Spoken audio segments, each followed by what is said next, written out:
Hey guys, so this week I want to talk to you about why your online course is not selling. So there are so many different people out there that are helping you to build an online course.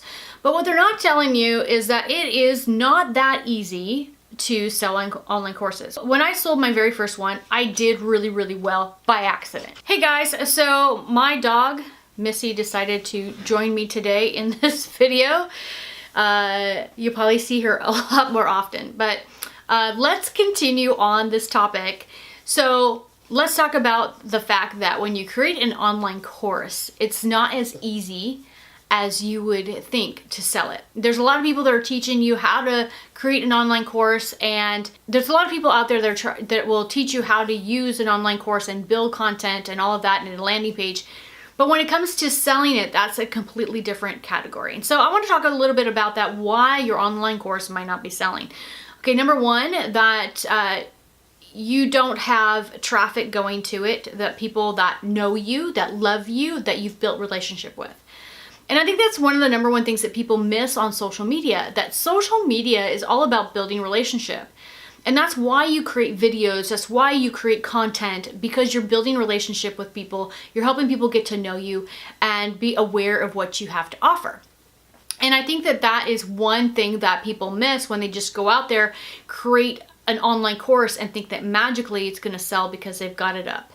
The other thing is it could be copy. So if you have a community of people to sell your program to, and maybe you have an email list already built up and it's not selling, it could be that your copy is just not working.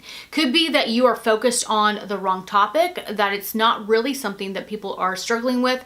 Your wording can be completely off, and that could just deter people. The other thing is your pricing can be off. Now it's very difficult to price things, I think, and everyone struggles with this. But what I'd like to do is do a little bit of industry research and see what other people are charging and try to be somewhat competitive to what other people are charging out there. And it really depends on what area you're focused on is going to determine how much you charge somebody. So if you are helping people make money in some way, clearly you can charge a lot more money because you're actually going to help them make money. If it's not something that you are offering as far as money goes, you might want to reconsider. Now, I do know life coaches that charge $6,000 for just, a couple of months of sessions.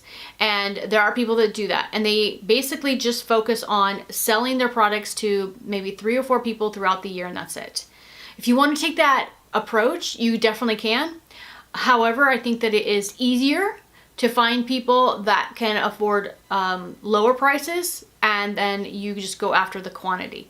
I think that it's easier to grow a presence online and a community online with people that actually want to buy things from you than it is to go out there and find the few people that can afford $6,000. And the other thing is that you have to really be able to bring a lot of value, have a lot of proven results with that, and have a lot of testimonials, I think, to be able to charge that level. So a couple of solutions I might suggest to you if you're struggling in selling an online course is, number one, go out and begin to, survey your audience. One of the books that I love is called The Ask Method. And if you read that book or you get the audiobook, there's actual script in there of an email you can send out, an initial email. Now, he has several emails that you can send out, but you really only have to do the very first one because he goes all into sales funnels and all of this kind of stuff. So if you do just the first email, you survey your community, you can actually get the terminology that they use, how they describe their problems. They will tell you the biggest things that they're struggling with. And then you're able then to determine if your product or service is actually answering their problem. And if you're communicating it in the right way that they understand that your products and services are solving their problems. So I would highly recommend that. I will put that link to that book down below.